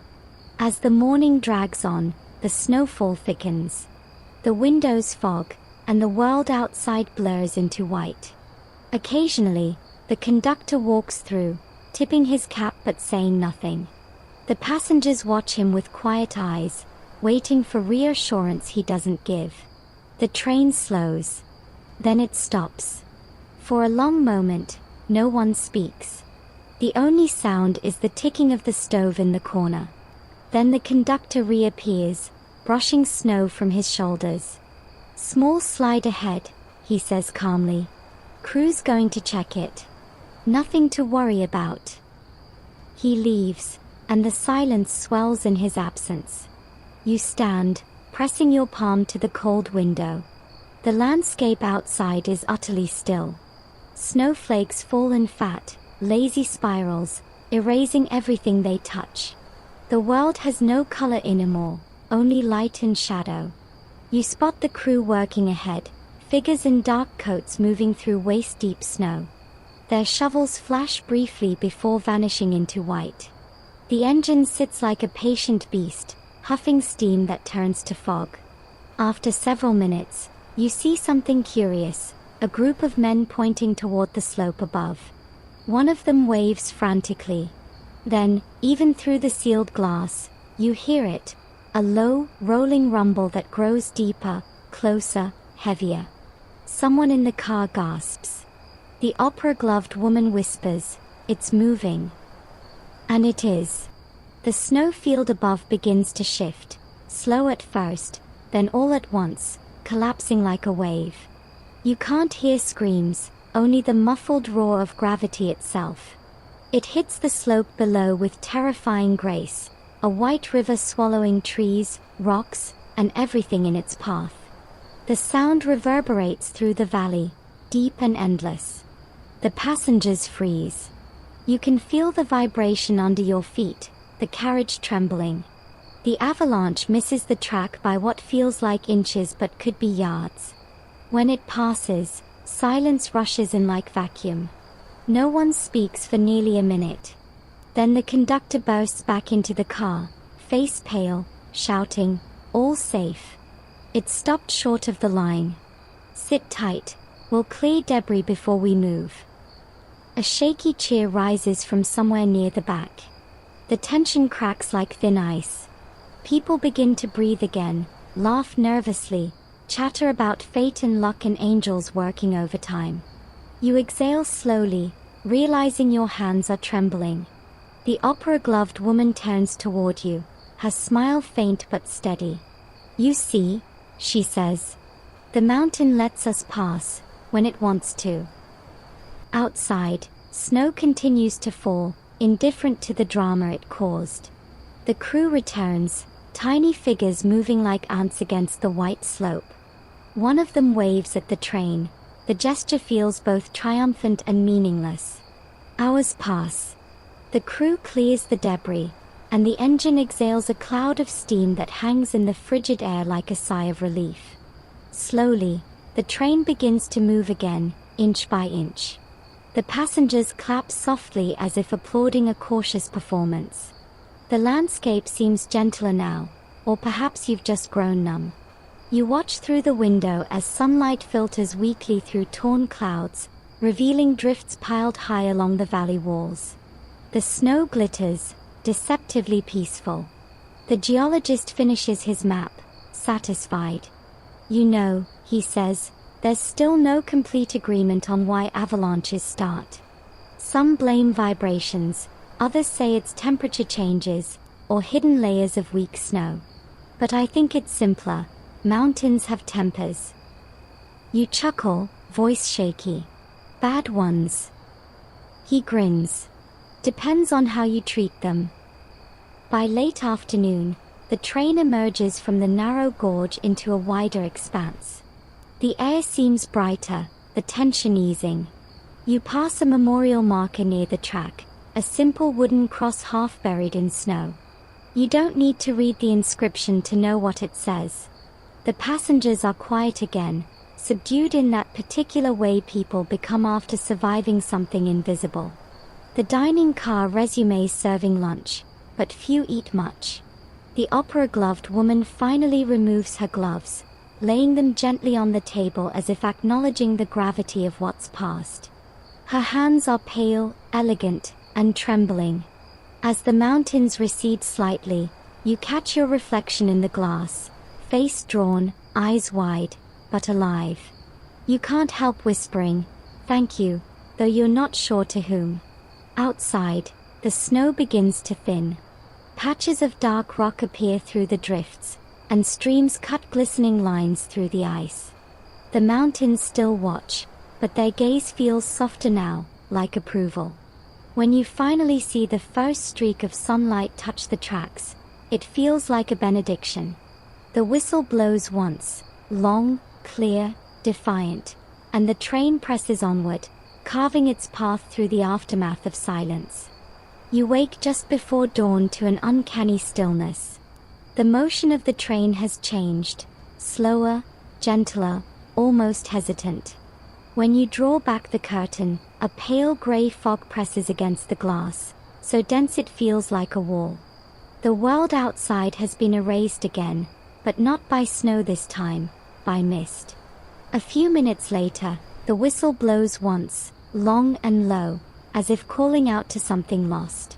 The conductor's voice follows through the corridor. Ghost town ahead. Short stop before the descent. 10 minutes, folks. Ghost town. The phrase carries its own chill. You pull on your coat and step into the corridor, where passengers murmur with the weary excitement of those who've seen too much and yet want more. When you step out onto the platform, the silence hits you like sound in reverse. The air is damp, the fog swirling in lazy spirals around the train. The mountains here are half hidden, their outlines smudged like charcoal drawings. And before you, faint through the mist, lies what's left of a town. The buildings are husks, weathered wood, broken windows, roofs caved under years of snow. The sign hanging from a tilted post reads Mount Stephen Junction, though the letters are faded to near invisibility. You can almost picture miners once tramping down that muddy street, lanterns swinging, laughter echoing off the peaks. Now, only the wind moves here, carrying whispers that might be memory or imagination. You walk carefully down the short wooden platform. The sound of your footsteps echoes oddly, as if the ground itself were hollow. Somewhere to your left, a door creaks open, then closed again, though no one is there. The conductor joins you, collar turned up against the damp. Used to be a supply stop, he says. Miners worked the quartz veins near here back in the 1880s. Place dried up when the gold didn't pan out. He pauses. No one lives here now. Well, no one officially. You raise an eyebrow. Officially. He smiles without humor. Stories. Travelers say they see lights in the upper windows, hear a piano some nights. Historians still argue whether anyone stayed behind after the last company pulled out, but he gestures toward the fog. Doesn't much matter. Feels occupied either way. You glance toward the nearest building, a sagging saloon, its sign half detached. Through the open doorway you can just make out a bar counter, bottles turned opaque with frost. A chair lies on its side as if someone left mid-conversation. You step inside. The air is colder here, as if the fog has teeth. Dust motes drift through the weak light filtering from the doorway. You run your hand across the counter, leaving a clean streak amid decades of gray. Beneath your fingertips, the wood feels faintly sticky, as though the last spilled drink never quite dried. On the far wall hangs a cracked mirror. Your reflection stares back, faint and distorted, framed by shadows that seem to shift when you're not looking directly at them. You think of the opera-gloved woman's words, "The mountains remember." Perhaps towns do too. Something glints beneath the bar. You crouch and find a tarnished coin pressed into the floorboards. Its date reads 1898. You slip it into your pocket, part souvenir, part offering. When you step back outside, the fog has thickened. The train is a vague silhouette now, its lamps glowing like will-o'-the-wisps. A shape moves in the mist to your right, tall, human. You call out, but the sound dies in the damp air. The figure doesn't respond. Then, as the wind shifts, it's gone. You walk faster toward the train. The conductor waits by the steps, hands on his hips. "You all right?" he asks. "Thought I saw someone," you admit. He glances toward the fog. "You probably did. Folks say the miners still walk through here on their shift changes. Old habits die harder than people." He says it so casually you're not sure whether to laugh or believe him. You choose both. Once aboard, the train begins to move again, the fog folding around it like a curtain closing over a stage. Through the window, the ghost town fades slowly from view. Buildings dissolving into gray, the last roof vanishing like a half-remembered dream. Back in your seat, the opera-gloved woman watches the same scene, chin resting in her hand. "You know," she says softly, "there's a theory that ghost towns aren't haunted by people, but by moments. Every sound, every touch, leaves an echo in the air. When the wind hits right, it plays the past like a phonograph." You smile faintly. "So we're all just grooves in the record?" "Precisely." She turns to look at you. "The trick is not to get stuck on repeat." You both laugh quietly, the sound small and fragile in the rattling carriage. Outside, the fog begins to lift as the train descends. Light breaks through in pale strips, revealing the valley below, a vast sweep of pine and stone, glimmering with melting snow. You can almost feel the altitude easing from your bones. The geologist from earlier appears, notebook in hand. "That town back there," he says, "was supposed to be rebuilt once. In 1914, a company tried to reopen the mine. They shipped equipment all the way from Ontario, but by the time it arrived, the war had started. Men enlisted, money vanished, and the mountains got the last word." He closes his notebook with a sigh. "They usually do." You glance outside, where sunlight pierces the last veil of mist. For a moment, the ghost town reappears in the distance, just a shimmer of rooftops, almost golden. Then gone again.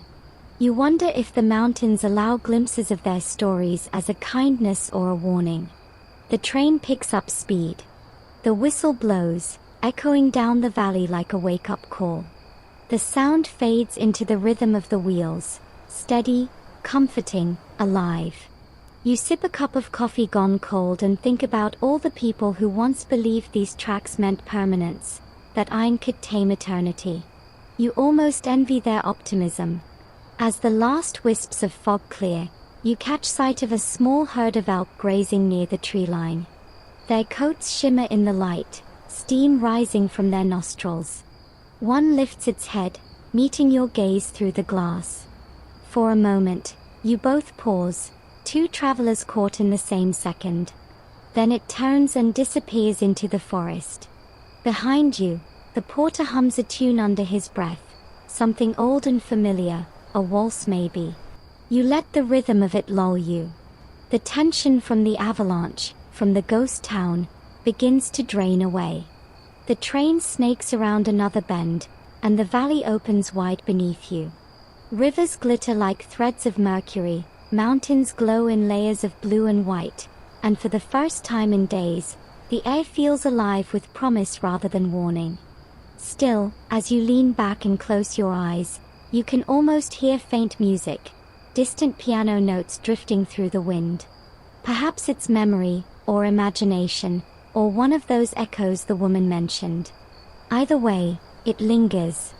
The tracks begin to climb again, their curve hugging the mountainside like a question mark drawn in steel. You can feel the gradient pressing lightly against your chest as the train groans higher. Each will turn a negotiation with gravity. The fog has thinned to a silver veil, and morning sunlight spills over the peaks like honey on cold stone. The conductor passes through the corridor with a grin that's half pride, half exhaustion. "We're coming up on the Continental Divide," he says, as though announcing a magic trick. "Half the water you seal run to the Atlantic, half to the Pacific. Makes you wonder which way you'd flow if you fell in, doesn't it?" You laugh softly, though you're not entirely sure he's joking. The idea feels mythic, that a single drop of snowmelt could decide its destiny based on which side of a rock it lands on. Outside, the land grows sharper, more deliberate. The train enters a landscape of cliffs and switchbacks, where the world seems reduced to white sky and black stone. The rhythmic clatter of the wheels becomes hypnotic, a lullaby of motion and echo. You move to the observation car, its glass panels throwing sunlight like liquid fire across the brass fixtures.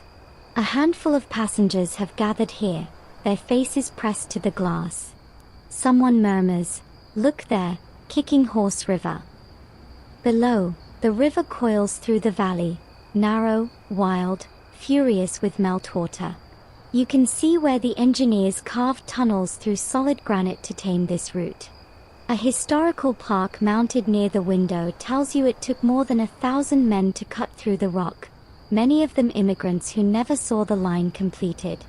One fell story says that some were buried in the mountain itself when a tunnel collapsed in 1884. Historians still argue whether that's folklore or fact, but it's said the workers' lanterns glow through the rock on foggy nights. A shiver travels through you that has nothing to do with the cold. The train slows, then curves into a short tunnel. The darkness lasts only a moment, but it's total, a pocket of silence between centuries. When light returns, it feels almost new. You exhale, realizing you'd been holding your breath. The opera-gloved woman joins you at the window. She's traded her gloves for a wool shawl, though she still carries herself like someone who knows she's being watched. "Beautiful, isn't it?" she says. "Imagine building all this with pickaxes and faith." You nod. "And maybe a touch of madness." "Always," she replies, smiling. The conductor reappears, tipping his cap. "Ladies and gentlemen," he says, "we're just a few minutes from the divide itself. There'll be a brief pause at the summit. Good chance for a photograph if you're brave enough to step outside." The train climbs steadily, winding through a pass so narrow you could almost touch both walls at once. Snow sparkles in the sunlight, each flake a diamond on loan. Your breath fogs the glass as you lean closer. The air feels thinner, sharper, as though it's been filtered through centuries of silence. Finally, the engine whistles, a long, triumphant cry, and the train eases to a stop. The doors open with a hiss, and crisp alpine air floods in. You step down carefully onto the platform, boots crunching on packed snow. The world around you feels impossibly still. The sky is a flawless blue, the mountains rising in solemn ranks on either side. A small wooden sign stands near the tracks. Continental Divide, elevation 5,332 feet. Watershed of a continent. You run your fingers over the carved letters, the wood cold beneath your gloves. To your right, a trickle of meltwater slips eastward toward the prairies and the Atlantic. To your left, another trickle winds west, toward the Pacific and the endless ocean beyond. It's a strange thought, that a few feet of rock decide the fate of every drop, every current, every river downstream. You crouch and scoop a handful of snow, watching it melt in your palm. For a moment you're absurdly tempted to toss half east and half west, just to see what happens. A fellow traveler, a man in a tweed coat with a notebook and the air of a professor, catches your expression and chuckles. "You're not the first to think that," he says. "There's a story of a Mountie who did exactly that in 1903, just to prove he could touch both oceans in one gesture." You grin. "Did it work?" "Depends who you ask," he says. "Some say the Atlantic side evaporated before it reached the plains. Others say both drops met again in the Arctic. Nature loves its loopholes." You both laugh, and the sound carries oddly far in the thin air. As you stand, the opera-gloved woman steps beside you, gazing at the horizon. You ever notice how divides, continental or otherwise, aren't really about separation, she muses. They're about connection. One mountain ridge feeding two worlds. You glance at her, thinking she's right. The train, the people aboard, the stories you've collected, all of it feels like one long balancing act between destinations. A gust of wind kicks up snow from the tracks, swirling it around you in a glittering halo. Somewhere behind, the engineer shouts a 5-minute warning. You linger a little longer, committing the view to memory, the light, the peaks, the dizzying sense of standing between two halves of a continent. When you climb back aboard, your cheeks sting with cold, and your breath curls like smoke. The interior feels warmer now, softer. Someone's playing a harmonica in the next car, the tune wandering lazily between major and minor. The train begins its descent, and you can feel the change immediately. The air grows heavier, the engine's rhythm steadier. Outside, rivers appear more frequently, running fast and bright, tumbling over stones like laughter after a long silence. You settle by the window, watching the landscape transform. The peaks round out into gentler slopes, and pine forests reclaim the valleys. In one of them, you glimpse a small cabin, just a wisp of smoke rising from its chimney. You wonder who lives there, what it means to wake every morning to this view. The geologist walks by, glancing at your snow-damp sleeves. "So, did you pick your side?" he asks. You shrug. "Maybe I'll float both ways." He chuckles. "That's the spirit. The mountain doesn't care which ocean you belong to." Hours pass as the train glides westward, following the new pull of gravity. Afternoon light slants through the windows, painting everything gold. The whistle blows again, long and low, as if bidding farewell to the summit behind you. The passengers grow talkative. Someone tells a story about a lost surveyor's compass, another about a bear that once boarded a freight car in field and rode 20 miles before anyone noticed. You add a quiet joke about how the bear probably just wanted a better view, and the laughter feels good, human, alive. Outside, the rivers braid together, gleaming threads in the wilderness. For the first time since Calgary, you feel the journey beginning to tilt toward its end. You press your palm against the cool glass, tracing the mountains as they slide past, their shapes softer now, their edges fading into memory. The continental divide recedes behind you, but its invisible line remains, a reminder that even on the same journey, every traveler is always flowing somewhere different. The train glides into Banff as if arriving at a dream. Morning light pools golden over the valley, touching every spruce needle and rooftop with liquid warmth. Steam hisses from the engine, curling upward like incense before the mountains. You can feel the shift in the air, lighter, gentler, scented faintly with sulfur and pine. You step down onto the platform, boots crunching on gravel. Ahead sprawls a town that feels both civilized and feral, elegant wooden lodges with stone chimneys, street lamps still glowing in the soft light, and in the distance, the blue shimmer of hot springs rising in ghostly plumes. The crisp mountain breeze carries hints of perfume and pipe smoke in equal measure. The opera-gloved woman, gloves restored, of course, descends beside you, wrapping her shawl tighter. "Banff," she murmurs, "where the wilderness decided to get dressed for dinner." You grin. She's not wrong. Banff in 1920 is the picture of frontier glamour. Canadian Pacific advertisements call it the Switzerland of North America, a boast printed on glossy posters with improbable shades of turquoise sky. You can almost imagine them selling it to exhausted city dwellers as a cure for modern life. Come breathe the air where the empire touches heaven. You wander the main street, lined with timber facades and verandas draped in bunting. There's a barber shop offering hot towel shaves for gentlemen and explorers, a bakery with loaves steaming in the window, and a hotel where bellboys in crisp uniforms move like clockwork. You hear snippets of conversation, English, French, something Scandinavian, each traveler chasing a different kind of redemption. The Banff Springs Hotel dominates the ridge above, its turrets and towers rising like a Scottish castle misplaced in the Rockies. Built of grey stone, it looks indestructible, though the locals whisper otherwise. A porter tells you the original wooden version burned down in 1926, or will, in 6 years, he corrects himself with a wink. You didn't hear that from me. Inside the hotel, the lobby glows with lamplight and polish. A grand staircase sweeps upward, and chandeliers sway faintly with the movement of footsteps. You can hear a piano somewhere in the distance, something languid, something perfectly suited to melting snow and martinis. You drift into the lounge, where travelers in tailored suits and feathered hats murmur over cocktails.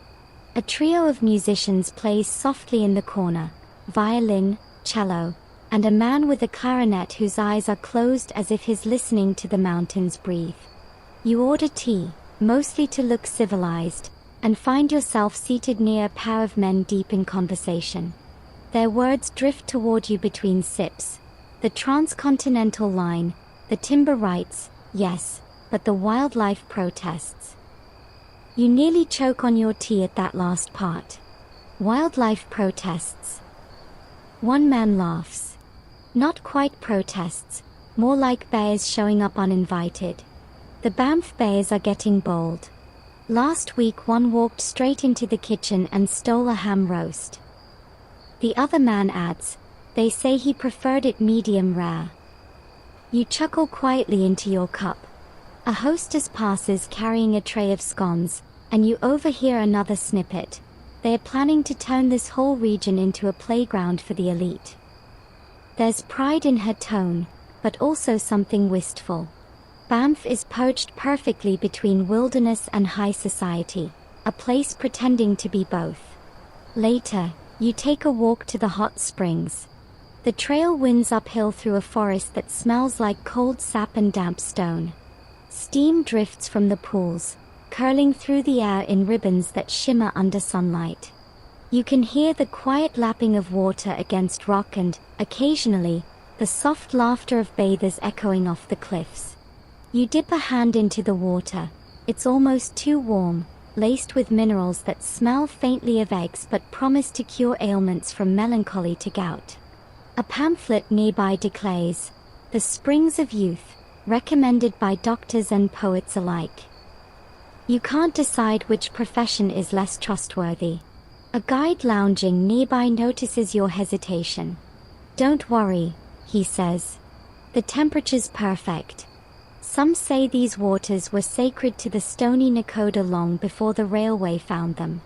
Historians still argue whether the springs were discovered by accident or by listening. You raise an eyebrow. Listening. He smiles. To the mountain. They say she hums if you're quiet enough. You step closer, the sound of the water deepening into a low, constant murmur. Maybe it's the wind, or maybe it's something older, something beneath words. You imagine the earth exhaling beneath your feet, timeless and patient. A dragonfly skims across the surface, its wings catching the light. You take that as permission to let go of whatever small anxieties still cling to you. When you return to the station later that afternoon, the platform is alive with movement again. Porters calling out, children chasing each other, a photographer setting up his tripod. For tourists who want proof they survived the Rockies.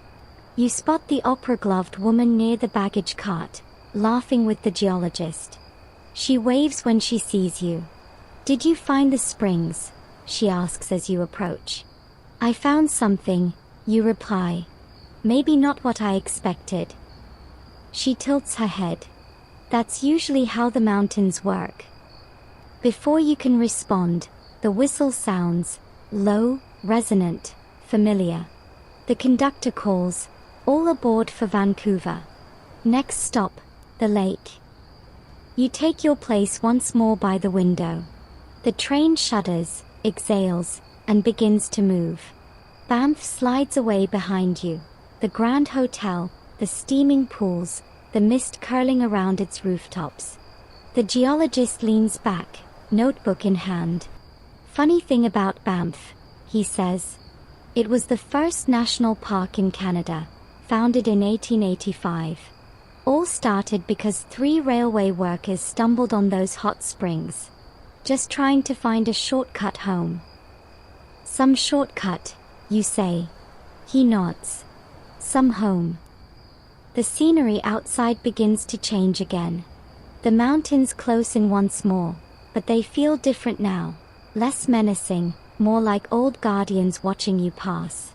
Rivers glitter beside the tracks, and waterfalls streak down the cliffs like ribbons of glass. The sunlight, filtered through the pines, flickers in a rhythm that feels almost like breathing. You glance back toward where Banff lies hidden by distance, half expecting to see smoke or music rising from its valley.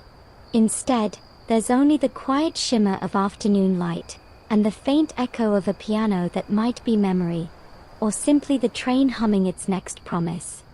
Evening gathers like ink across the mountains, and you can feel the train relaxing into the long rhythm of twilight. The wheels sing against the rails, a softer song now, smoother, as if even the steel is tired in a good way. The conductor passes through once more, lanterns swinging in his hand. "Next sight you'll want to cease on the left," he says with a grin. "Lake Louise, though we just call it the Lake of Mirrors this time of day." You turn to the window. The light outside has toned silvery blue, the air crisp as glass. The train curves along a narrow edge where the trees part suddenly, and thou it is, a stretch of still water cupped between mountains, smooth as polished metal. The peaks around it double themselves perfectly in reflection, as if the world has decided to practice symmetry for your amusement. The lake glows faintly turquoise even in the dimming light, an impossible color, too pure for human invention. You press your forehead against the cool glass and watch the surface breathe, gentle ripples spreading, the mirror breaking and repairing itself endlessly. It feels less like a lake and more like the earth dreaming itself awake. A whisper of conversation trickles through the car. Someone murmurs, "They say the water comes from glacier 1,000 years old." Another adds, "And that the color comes from rock flour, powdered stone ground by ice." You smile. Both are true, though it sounds far more romantic to say the gods spilled paint here once and forgot to clean it up. The train slows slightly, enough for passengers to lean out safely. You join them at the open vestibule, wind rushing past with the clean scent of pine and meltwater.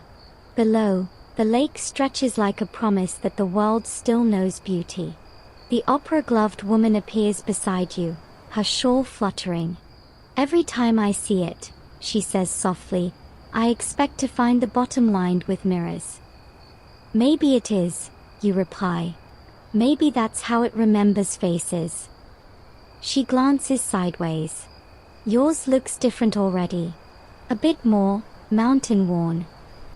You grin. "Is that a compliment?" "Only if you think surviving the Rockies is." You both laugh, the sound lost instantly to the wind. The train continues its slow orbit of the lake, the light dimming further. The peaks surrounding it rise like cathedral walls, their snowcaps tinged with lavender. You spot a small lodge on the far shore, one of the early chalets built by the Canadian Pacific to lure the world's wealthy into wilderness. Its lamps twinkle like stars come down to rest for supper. The geologist ambles over, pointing toward it. "That's the old chalet Lake Louise," he says. "Opened in 1890. They built it to give city folk the illusion of roughing it. Silver spoons, mountain views, and absolutely no mosquitoes allowed. Historians still argue whether it helped preserve the wilderness or just sold it." You chuckle. "Maybe both." He shrugs. "That's the Canadian compromise." As the last sunlight slides behind the peaks, the lake shifts again, blue to indigo to black glass. Stars begin to appear above, and then, as your eyes adjust, they appear below too. For one dizzying instant, you can't tell which way is up. It's as though the world has folded in half and you're suspended in the crease. The opera-gloved woman sighs. "Imagine rowing out there," she says. "Halfway between heaven and reflection. You'd never know which one you'd reach first," you answer. The moment hangs, silent but full. Then, from somewhere deep in the forest, an owl calls, long and low. The sound bounces across the water like a bell. You hear another respond, faint and farther off. The lake catches the echoes and holds them. You return to your seat as the train gathers speed again. Through the window, the lake drifts away into darkness, the reflection of the stars lingering even after the water itself disappears.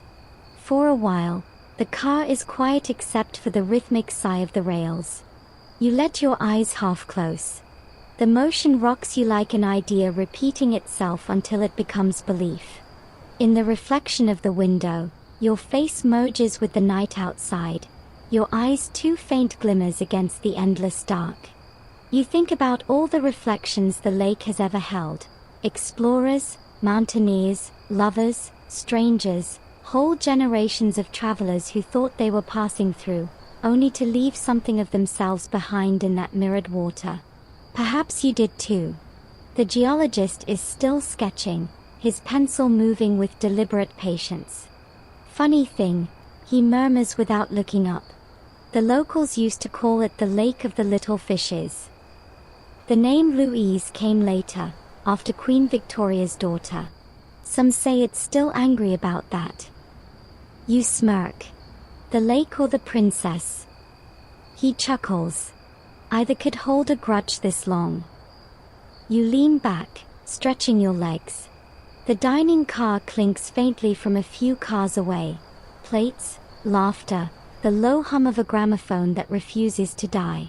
Somewhere, a passenger starts telling a story about a mountaineer who tried to climb Mount Temple and came back claiming he'd seen footprints larger than any humans. Historians, predictably, still argue whether that was an early Bigfoot sighting or simply altitude madness. You decide not to investigate. Some mysteries are more comfortable unsolved. The night outside deepens until it becomes its own kind of silence, a silence that hums, thick and full. The train's whistle cuts through it once, sharp and pure, echoing off unseen cliffs. You imagine it reaching the lake again, bouncing back from the mirrored surface, traveling forever between its twin skies. You notice the opera-gloved woman asleep in her seat, her head tilted toward the window, the faint light tracing her features. There's something peaceful about her now, as though the mountains have forgiven her for being too elegant. The air smells faintly of coal smoke and pine resin, a strangely soothing combination. You let your eyes close too. The rhythm of the rails feels like a heartbeat, steady, certain. Before sleep claims you, you have one last fleeting image. Yourself standing at the lake's edge, looking down at a reflection that smiles a half-second too late. You wave, and it waves back, and you're not entirely sure who's copying whom.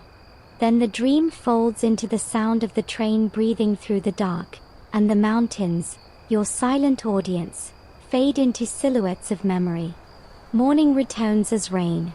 Not the hesitant drizzle of the prairies, but a steady, silver downpour that clings to the windows in trembling streaks. You wake to the sound of it drumming gently against the roof of the carriage, like 1,000 tiny fingers keeping time with the heartbeat of the rails. The mountains outside have softened, no longer jagged guardians, but gray ghosts blurred by mist.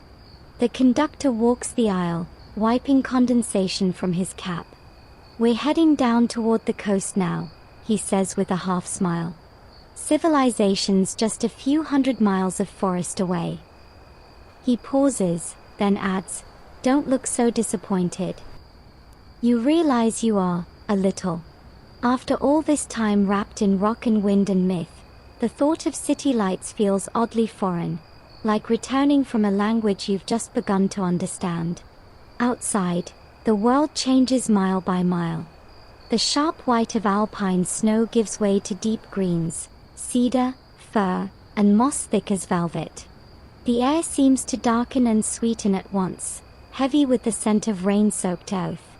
Rivers broaden into lazy gray currents, their banks lined with ferns and stones slick with lichen. You sip the last of your lukewarm coffee, watching raindrops chase each other down the glass. The opera-gloved woman, now without gloves entirely, hums softly beside you, a tune you can't quite name but recognize from the dining car's gramophone nights ago. She stops mid-note and says, "You can feel it, can't you? The mountain's letting go." You nod.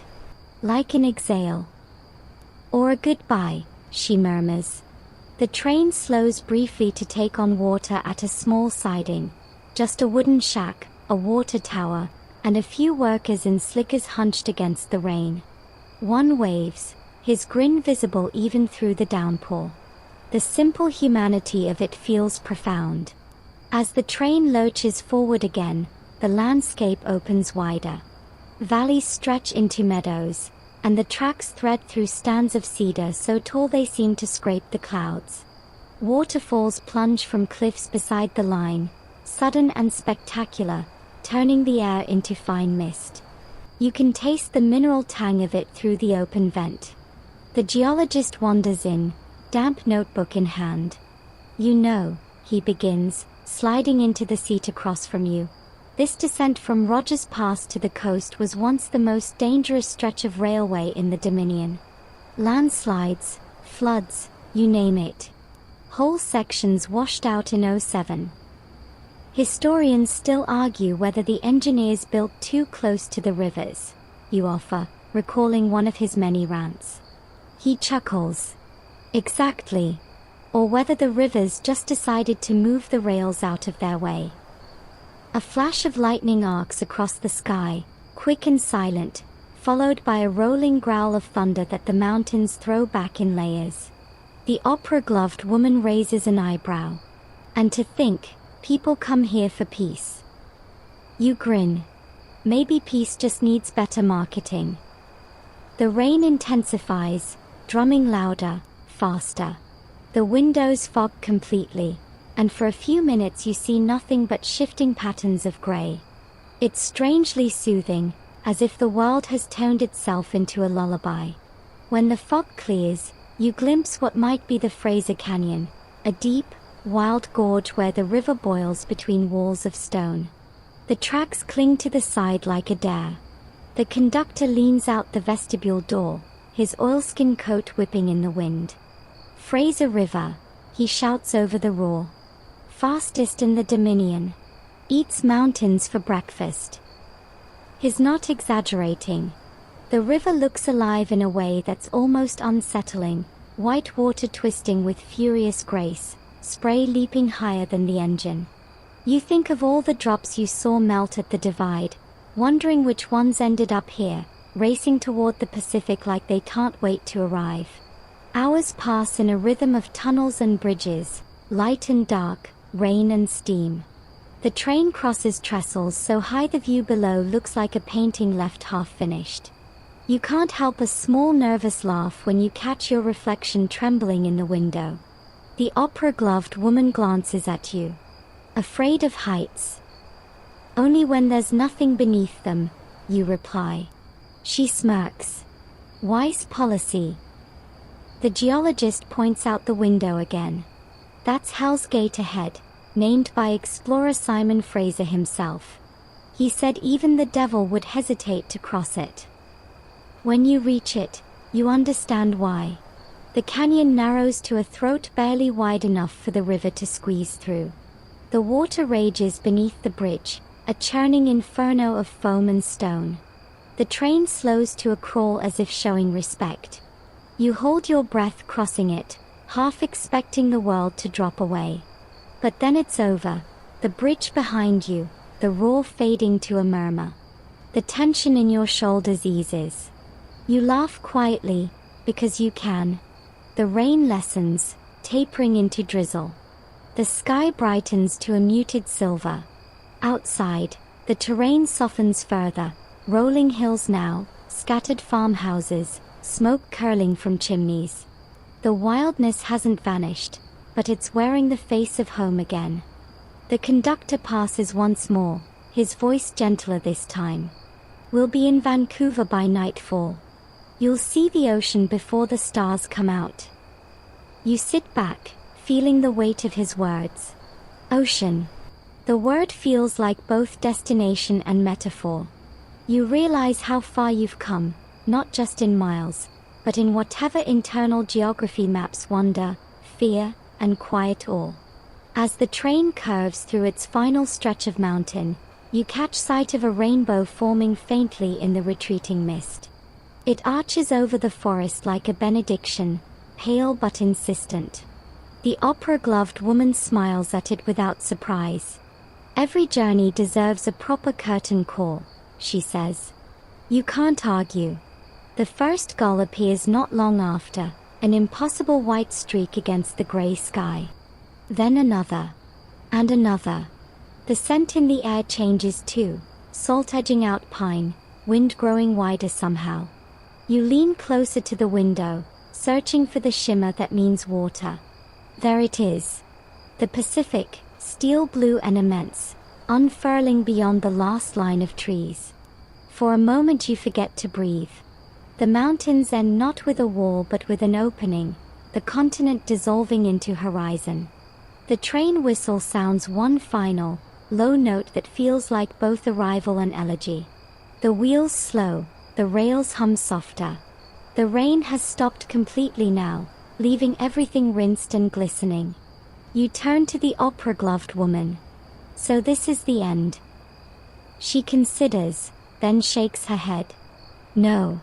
Just the part where the story starts repeating with new faces. The train rolls past small houses, telegraph poles, and finally into the outskirts of Vancouver, a wash of light in motion after so much wilderness. You can already see the distant shimmer of the harbor, ships like toys against the vast gray sea. You rest your hand against the window pane. It's cool again, but not cold. Behind you lie mountains, avalanches, ghost towns, and conversations that feel like they belong to another life. Ahead waits the coast, the rain, and the strange comfort of returning to where the land finally runs out. The conductor's voice carries down the aisle, end of the line in 15 minutes. Gather your belongings, folks. You smile faintly. You've gathered far more than belongings. The train glides through the last miles as if reluctant to stop. The rhythm that has carried you across half a continent softens into something tender, more heartbeat than engine. Outside, the rain-polished world gleams. The rails thread through coastal marshes where herons stand motionless, reflections trembling beneath them. You catch the faint tang of salt in the air, a promise that the Pacific is near. You open the window just a little, enough to let the cool wind rush in. It smells alive, wet cedar, tar from distant ships, and that indefinable brine of ocean and endings. You can taste it on your tongue. The opera-gloved woman, gloves long since surrendered to practicality, leans forward, eyes bright. "Smells like a conclusion," she murmurs. The geologist chuckles quietly from behind his notebook. Conclusions are just excuses to stop taking notes. You grin. Then what's the point of the notebook? He winks. So I can pretend I'll remember everything. Vancouver appears first as a shimmer, lights diffused through low mist, cranes outlined like skeletal giants along the waterfront. The train rounds a gentle curve, and suddenly the harbor opens before you. Ships anchored like sleeping beasts, gulls wheeling above, the surface broken here and there by ripples of tide. Somewhere, a steam whistle answers your train's call with its own. The platform comes into view, crowded but calm, a scattering of porters, soldiers on leave, women in hats too wide for logic, and children pressing their noses to the fence to watch the mighty machine arrive. The brakes sigh, the wheels hiss, and then, silence. For a moment, nobody moves. Then the doors open, and the spell breaks. Laughter, chatter, the shuffle of boots and skirts. You rise, gathering your things slowly, unwilling to disturb the rhythm that has lived beneath you for days. Stepping down onto the platform, the ground feels strange, solid but too still. The air here is softer than the mountain wind, touched with the sweetness of the sea. You can hear the city breathing beyond the station, the clop of hooves, the clang of a distant tram, the muted hum of lives already in motion. The opera-gloved woman stands beside you, her shawl fluttering like a flag of surrender. "Well," she says, "you've survived." "Barely," you reply with a smile. She laughs. "You'll miss it tomorrow. You'll wake up expecting the floor to move." You know she's right. The train has rewritten your sense of stillness. The geologist appears, hat tipped, notebook tucked under his arm. "If you're ever back east," he says, "find me. I'll show you the other half of the country." You shake his hand. "And if you're ever west again?" He grins. "I'll let the mountains know to behave." You watch them go, the woman disappearing into the crowd, the geologist toward the cab of a waiting truck. The platform empties slowly until only the porters remain, their laughter echoing faintly under the glass canopy. You stand for a long time, letting the sound of the ocean blend with the memory of the train's whistle in your mind. A gull cries overhead, and you look up to see it circling against the gray. It catches the last stray glint of light before vanishing beyond the station roof. You walk toward the edge of the platform where the tracks meet the sea. The rails end here, smooth steel surrendering to sand and salt water. You crouch, running your fingers along the metal, still warm from motion.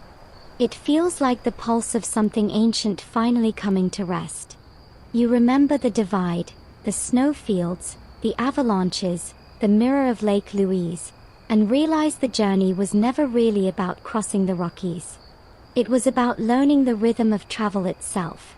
The way distance loosens the knots of thought, the way time stretches and folds until the past feels close enough to touch. Historians still argue whether the railways unified Canada or simply stitched together its silences. Standing here, you suspect both are true. The line is a thread and a wound, a song hummed by iron and steam. And you followed it to its final verse. You glance back once more at the engine. The crew is uncoupling the cars, steam rising in soft breaths. The machine looks tired, almost tender. You nod to it in silent thanks. Then you turn toward the city, toward the sea. The story slows now, as every train must when the tracks run out. The rain has stopped entirely, leaving droplets poised on the platform rails like tiny magnifying glasses, holding fragments of the sky. You take one last deep breath of the ocean air, cool, salted, edged with the faint scent of coal smoke fading into memory. The sound of the train lingers somewhere behind you, softer now, more dream than engine. You can still feel its rhythm inside you, that quiet, rolling heartbeat that carried you over snowfields, through tunnels, beside rivers that carved their own hymns into the rock. Every journey, no matter how vast, comes down to this: a slowing, a stillness, the echo of motion settling into rest. You think of the people you met, their laughter and weariness, their small acts of grace, the glove returned, the tea shared, the stories whispered between stations. They'll scatter now into other lives, other carriages, but for these few days you were all part of the same long, winding sentence written in steel. The sky begins to lighten along the horizon, a pale gold behind the mist. The city hums quietly, but the mountains still stand far behind, patient and unreadable. You imagine them watching you go, their peaks fading into sleep once more. You close your eyes, and the last sound you hear is the sea breathing against the shore, a slow, endless rhythm, neither beginning nor end, just motion made gentle. And somewhere in that rhythm, you hear the faintest whisper: the train is still moving, just farther away. Sleep now. The journey is complete.